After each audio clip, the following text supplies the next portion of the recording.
the fourth thing is be honest in your financial dealings. In other words, pay what you owe. Pay what you owe. Be honest in your financial dealings. Verse 4, James 5 says, look, the wages you fail to pay the workman, all of that's crying out against you. You need to be honest in the way that you handle your financial dealings. I had an interesting experience several months ago. I had a question about a bill that I had received. And so I called the company to inquire about the charge. And while I was talking to the young woman, this is on the phone, the young woman says, look, you don't know me, but I was a faithful listener of yours when you were on the radio. And she said, and I know you're a Christian. And I want you to know that the way you handled your bill was a testimony to me. Now, I tell you that story because I want you to know that paying your bills is a ministry. People notice these things. People notice these things. Paying your bills is a ministry. And if you can't pay them, being proactive to work something out speaks volumes about your integrity and what drives you. When we first moved back to the Kansas City area, and I went to work for a little Christian station, and then got fired 60 days to the day because I didn't have what it took to be in radio. We realized that we were in trouble financially because I couldn't get unemployment. I had been employed in Missouri long enough, and I'd willingly left my job down in Florida, so there was no unemployment available. And this guy had cut us off right at the pass. I mean, he hadn't honored his contract. He didn't give us any kind of severance or anything like that. I mean, he just gave me my last paycheck, and that was it. Cut the insurance off immediately, everything. It was just brutal.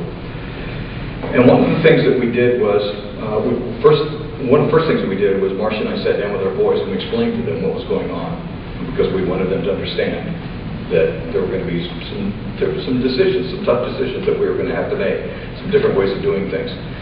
And then we went to the people that we owed money to, and the first one was the people that we were renting from. And we just said, look, here's the situation.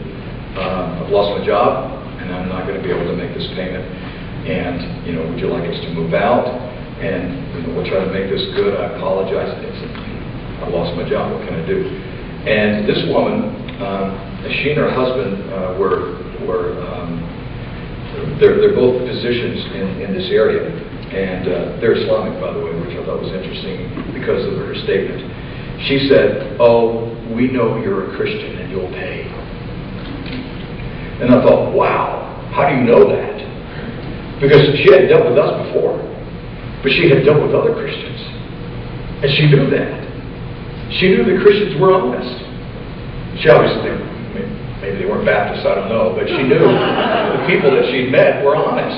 And I thought, what a tremendous statement. What a tremendous statement. And sure enough, they let us go for months and months and months, paying what we could.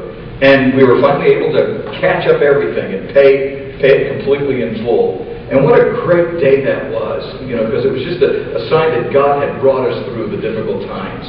And yeah, there would be difficult times ahead. But it was important to us to pay what we owe and to be honest and forthright and upfront with our financial dealings.